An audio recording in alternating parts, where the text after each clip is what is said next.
So our mission today is to put a little tunnel for the chickens from the coop to the outside of the yard, and then they can also access the papaya patch from there. We'll then keep that gate closed over there. That will then keep them from going into the house and manuring on the porches, and that will give them the freedom to go and graze outside, so they won't have access to the yard in the house then without us being here to watch them not going into the house, but they will be able to walk around freely outside nonetheless. So we also stopped purchasing grass now a while ago. Our horses are now strictly on a diet of green grass. Actually, what happened is we spent our hay budget on grass that was coming in from a farmer, and then they had hiccups and it hasn't arrived yet. So for about a week our animals has only been eating the grass that we grow on the land.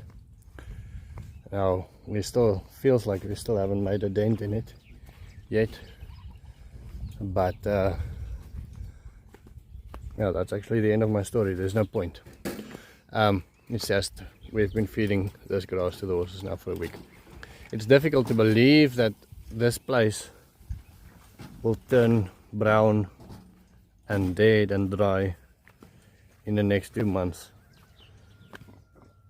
It's been raining softly the whole night, still dropping softly. The guys have been cutting grass relentlessly from the friendly forest and from Damien's forest. We had an incredible, I wonder who's coming here now. Middag.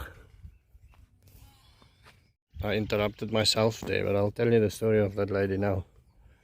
I missed my train of thought. Here you can see the duckies hard at work.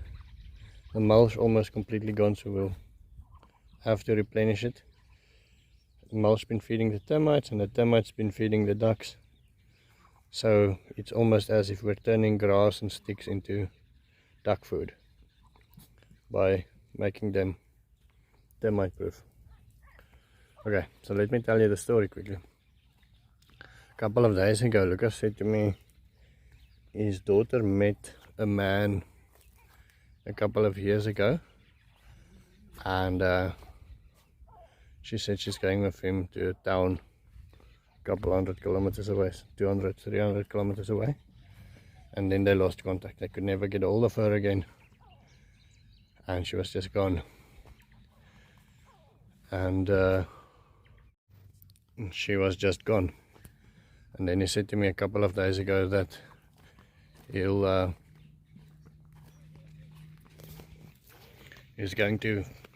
somebody found her, and apparently she's being abused on a farm, and so he went there to go and collect her. Opened a case against the police, but the police sees it as domestic violence. She was forced to chop wood and make charcoal, and this lady that just arrived here, exactly the same story. So it's twice now in 1 week. It's basically modern day slavery, if you want to put it that way, that is still living. It's mostly seen as domestic violence, but these ladies get taken by a man, taken to a farm, and then forced to do very, very hard physical labor. And so this one ran away, and Lukas picked her up next to the fence. And so he is now taking her to his house, and his wife and him will now take care of her and see how they can help her. She's already been to the police, but the police now needs a telephone number and ID number and things that she doesn't have, and things that she doesn't feel like going to get. She's just got the story.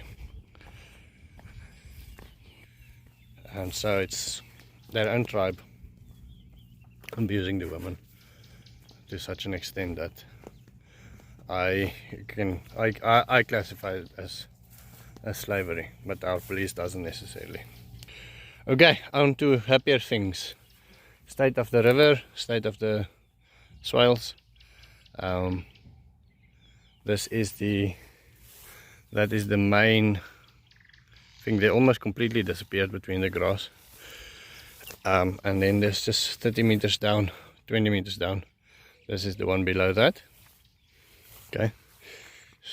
They still see a little path as if people or things are walking here, but obviously they're not. Now, I cannot remember who was it. I said, yeah, I'm so fascinated by growing these little trees between the tires and what. And if I could just open my eyes and I could see how the grass is doing everywhere. So I've opened my eyes. I can see how the grass are doing everywhere. They've almost engulfed this whole structure here. And I don't know if you can remember my termite video. This tire here was completely covered with sticks, and then it was completely covered with termites, and now it's completely covered with grass. So the succession was sticks went into the soil and grass came out. I haven't been here in a couple of days. I don't actually know whether these little trees are still alive. I'm not going to focus on them too much anymore, but yeah, they are still alive. The structure is now slowly lowering itself onto the ground, where it will become more effective at holding the water back. And I mean, there's sticks below there, there's sticks and tires below there. This whole thing is being swallowed by nature. Now, obviously, I'm so scared I lose so many subscribers now when the rain stops, because this looks like a paradise now, and it might still look like a desert a couple of weeks from now. It's going to turn, well, maybe not a week, couple of weeks, let's say 2 months from now. It's going to turn brown and turn into a desert. But for now, I'm glad you guys are here to see the transformation with me, to witness this amazing nature with me. When that happens, when it turns brown, we'll keep on focusing on water harvesting structures, and we will focus more on pigs, focus more on chicken tractors. We'll get a shade net up, we'll get ready for the next growing season and grow during the winter what we can. We don't have snow, so there's always something that we can grow. The land will become brown. Everything that's still left will probably either graze down or we'll chop and drop it, so it's a mulch for the next season. We've been planting hundreds of little Lucina trees all over the place over the last 2 days. Those ones, when they grow up, we will be turning them. So I just want to show you here. This water came just from a random shower during today. I wasn't here to notice it, but now this will become a very wet spot in the land as well. But any case, those Lucinas will be chopped and dropped, and the logs will be used as pathways. I showed you guys yesterday my plan with the roads or the pathways, and I mentioned that I wanted to put cement in there, and somebody wrote an email to me specifically saying, Brent wrote an email, if you do that, I'm gonna come to Namibia and tell you off. So I think I should maybe just do a piece, so you can just come and visit me at least. But yeah, it seems like most people would prefer a natural pathways made with stones, with mulch. And if we do pathways, then we do it differently. So you can see here, some of the lacuna has gone in here.